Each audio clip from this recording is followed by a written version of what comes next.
Hello, I'm Buddy Lindsay, and today I want to kind of walk you through a demo of a project that I've been working on in learning new architectures, learning kind of new industry stuff, and just to try to get better and upskill in distributed architectures. And it's been a lot of fun, and so I want to walk you through it because I really enjoyed making this thing. So really, what is it? Well, this is a IoT project, and I wanted to do a fleet tracking demo. As you probably noticed from my background, I kind of like tractors, and I was like, hey, what is a thing that might live in the real world that I might want to get data into the cloud for? And I figured, why not do a fleet of tractors? Because modern tractors now have ECUs, they have all kinds of other things, and they send data constantly to the cloud, and you need to do stuff with them. So, what better project? Because it kind of ticks a lot of boxes. So, with that, if you want to, you can check out this code. Just get the link for your Git, and you can actually run this project. Do a Docker compose up, and you can start up the project. So let's talk a little more detail about what this project is. At its core, there's only really a few components. One is we need to get edge telemetry. So for that, I wrote a multi-threaded Rust application that simulates a fleet of tractors, configurable by a environment variable. And what it does is it simulates CAN-style events. And what I mean by that is each tractor spawns out a thread. Each of those and each tractor is its own thread. Then those threads spawn out threads that simulate ECUs running at different times. So 100 milliseconds, 200 milliseconds, 350 milliseconds, whatever some of that timing is. And it all goes to a central thread for that tractor that I call the CAN bus. It doesn't really act that way, but that's what I'm calling it, which goes to a gateway. From that gateway, we have to accumulate all of that data from all the ECUs for each of the tractors. Each tractor has a gateway. And then we send that over to the cloud. And we do that through an MQTT broker. But we need to organize that data. So we use what's called the Unified Namespace. And I'll get to that here in a little bit.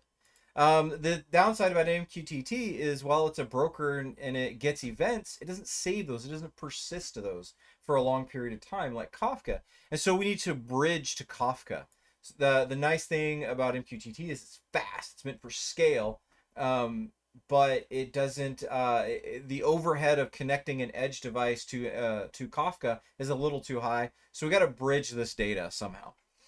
From there, now you're in Kafka. You have your durable. Your durable and replayable events. It's all lives there. You're streaming. You can do all kinds of cool and fun stuff with it. But what do you do with it?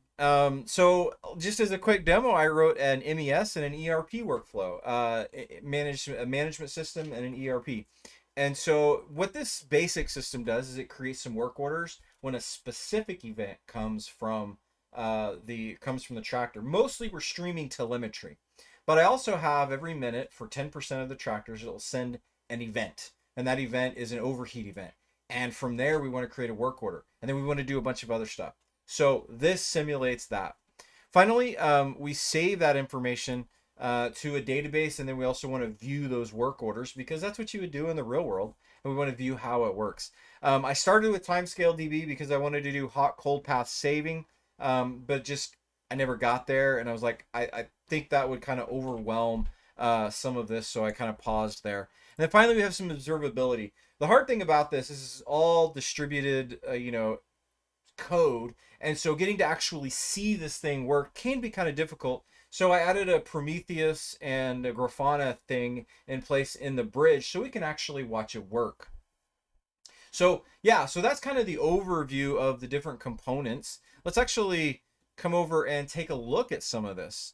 So let's talk about the MQTT broker. I'm using EMQX. EMQX is great because they give you an admin, a nice dashboard. There's other cool features about EMQX, but this gets us started. So we see we're receiving data. We have 13 connections. So we have our work order MES, we have our tractors, we have our bridge, and we have our ERP service. So they are all actively using it. So we kind of get a quick overview. Hey, the MQTT broker is working and receiving data. The next thing is we have that broker, that bridge. And so we want to take a look at how that works. And so here we're receiving data in, where these are the ECUs I have sending in data. And then down here is the queue depth for the internals of the actual bridge. And my max capacity is 1,000 messages at a time for MQTT receive and to buffer to send out to Kafka. The final piece that we have is our work order. See, we have, our VIN, our work order number, our triggered event from the actual tractor, some details, and some parts that we've reserved. And this goes through the ERP. So we'll create a work order and there's no parts reserved until the ERP reserves it and sends back a message. So this is it kind of working. This is how we can see that this system works. If you want to get into the console and see it works, we can jump over here. We see our Docker Compose running, but I have a make file with a whole bunch of stuff. So we can do make topics, and we can see that, we have our topics in Kafka that we're running.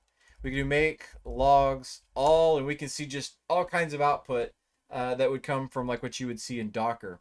But we can also kind of scale it down. So let's say we want to look at make logs work order MES. And there we go. We have the logs, and it's just streaming tail left it from the Docker container so that we can actually see and watch things as they're happening. And you can kind of go through here, look for errors, look for other things that are going on. Something the materials reserved applied event just came in for the work order, so it knows it needs to mark those things as there. We look back and now we're at work order 7 and it has parts. So great. We've seen that it's actually working, but what happens if we add a problem? So DC stop EMQX. Let's go ahead and stop this. And while this is stopping and we're letting some things queue up, let's go back and do a little discussion. So really there's a few key elements of this system. The first one is we got to get the edge data. That's the important part. So we have our Rust-based tractor simulator, spins up multiple tractors, and it's going to send data using QoS1 so that we have at least once, getting to MQTT broker. We have our broker that's going to receive, and then we have our Kafka bridge that is going to take the event. It's going to subscribe to the broker, and then it's going to subscribe to the broker, and then it's going to push to Kafka. And so actually it's really interesting what's happening in here. This is written in Python and async IO, and I have 3 queues. In the first queue, I am subscribed to the MQTT broker, and I fill up that async IO queue. And then the middle queue is draining from that async IO or that MQTT queue, and it's figuring out, hey, I need to. It's actually not a queue; it's a process. It's a task, async IO task. Sorry. It is draining the MQTT queue, the internal queue, and doing routing. It's taking that UNS topic. What type of topic is it? And it is figuring out how to route it to Kafka, to the proper topic. And the reason it does this is because of the UNS. The UNS is a huge hierarchical topic that has a lot of structure to it. And you can read more about it in my ADR to understand more. But basically, you would have US, Oklahoma, I think I did farm fleet, tractor farm fleet or whatever, farm fleet tractors. And then I have tractor, VIN number, these are all slashes, telemetry, and then ECU name / raw data. And so that's a long string, and there's a lot of those. And so it's like, hey, if in here it's saying, hey, this router is like, oh, this is telemetry. So I'm just going to shove it into telemetry.raw Kafka topic. And I'm just going to say, and I'm also going to include the payload of what that topic was for anyone that subscribed to that telemetry.raw topic in Kafka. So it's really, really nice. But instead of sending it directly to Kafka, because what if Kafka was down or it was going slow, we might have some issues. So it goes into a second queue and for a second task inside of this bridge software. And then that third task is going to drain that Kafka queue and send it over to Kafka. And so if Kafka goes down or is slow, it's only gonna keep working on that queue. It's not gonna try to overdo. And if that queue reaches, if that depth reaches 1,000, then it kind of just it keeps churning, but that middle section can't add anymore. And so if it can't add anymore, it's gonna block, and it's gonna block that other queue from pulling from that queue from MQTT. And if that MQTT queue is full, then it's just not going to pull anymore from EMQX. And so as the bridge works through more, it's going to start draining both of those queues. And we can actually watch that in effect. So let's do DC start EMQX. So we're going to start up that container again. Come over to our telemetry here. Actually, let's go to our dashboard. And you see we don't really have any data. And look, the tractors are connected again. We're getting data in. Let me see if I can refresh. Huge spike of data, 2,354. So now let's go back over here. Got a spike coming in, and look at this. Our queue depth. Our Kafka depth is 1,000, so our Kafka queue is full now, and it is fully there. If we do just our, let's do just our MQTT capacity, it's full as well. And so if we'll just watch, so everything is full. And now it's got to drain the data. While it's draining, we'll watch this, but let's talk about something else for a minute. That edge data that's being sent, I have that run. I have some of those ECUs are running at 100 milliseconds, and some of those things are running at 350 milliseconds. And if we were to send all of that data from all 5 ECUs, from all 10 tractors, that's 50 ECUs, all sending data, it would be sending 431 kilobytes raw a second when we have that, or 220. Otherwise, but what we're actually getting is we're getting this 6 to 7 kilobytes a second. And this will go down as these start to drain more. And the reason we have so little is depending on the operational needs. I just chose for 5 seconds, we're just going to aggregate all of that data together, and then we'll send the payload to the server. Because like you don't really need to know down to the quarter second what the RPM value is of the motor in the cloud. 5 seconds is good enough in our case, because you're not going to run high RPMs all like in jitters. You're going to put it into a high RPM so you can run that PTO shaft, and you're going to run that thing for an hour or or more, depending on what you're doing. 5 hours, 10 hours, depends on what your day is like.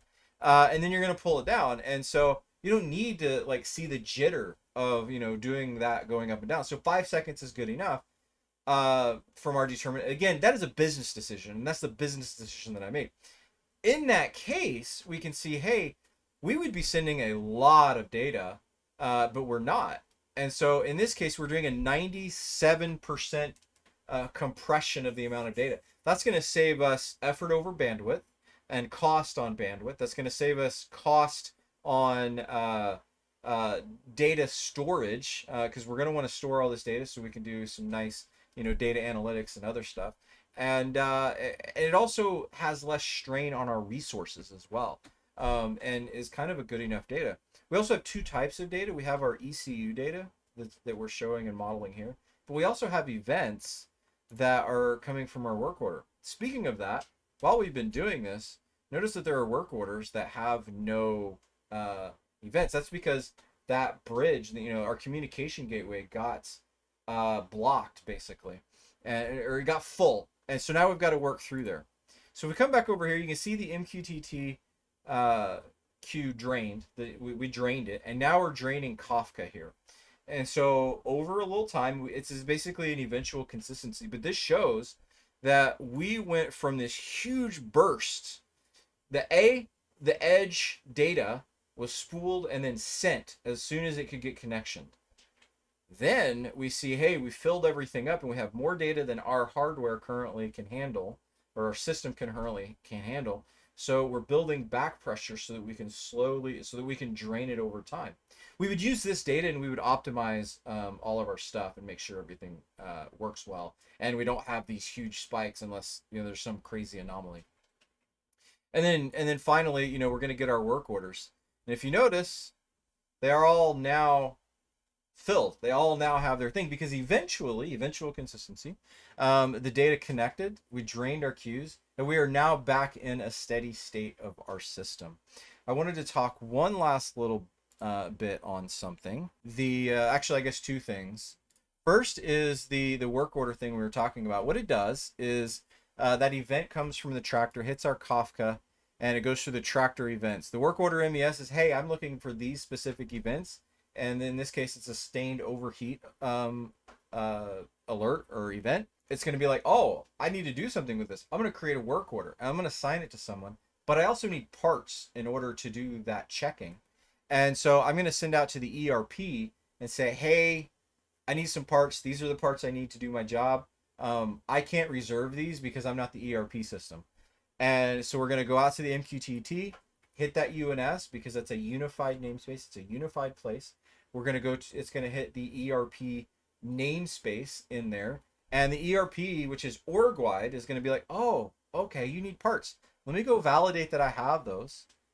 It's going to come in here. Let me validate that I have those. Oh, I have those. I'm going to go ahead and reserve those and send out another message to our system so that then it comes back in our MES events and the work order MES system is like, oh, cool. You reserved them. Great.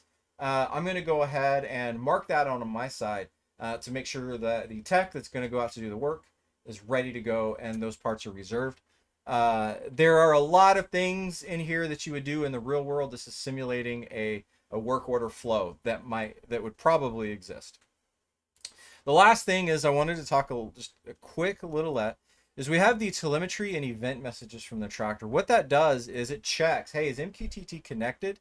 If so, it publishes to EMQX. If it's not, then it's going to save to disk into a .q file. And then it's going to reconnect. And once it connects, it's going to replay that backlog to EMQX. That's where we got that huge burst. And then it's just going to continue back in this flow after that. So this is really kind of the narrative that we have built up. We are starting with a fleet of tractors, and it's all generating data. But we have bad connectivity. So we're going to send it all when we can up to our broker. Our broker can consume a lot of data, but it's not really great at replayability and long-term storage. So we need to send that over to Kafka. From Kafka, we can do whatever we want. Now we're in cloud computing territory, and we have now connected to the two world, the OT and the IT. And now we're ready to go, and both sides can have fun doing what they want to do. So yeah, so this is the project. It's a lot of fun to build. I totally recommend checking it out. If you have more questions, let me know. If you would like to see more of these components, like I just kind of surface level hit all of these. Probably every one of these deserves its own 10-minute video on how it works, because I mean, it was a lot of fun. There's a lot of detail. Check it out. It's fun to do, and I will see you later. Have a good one.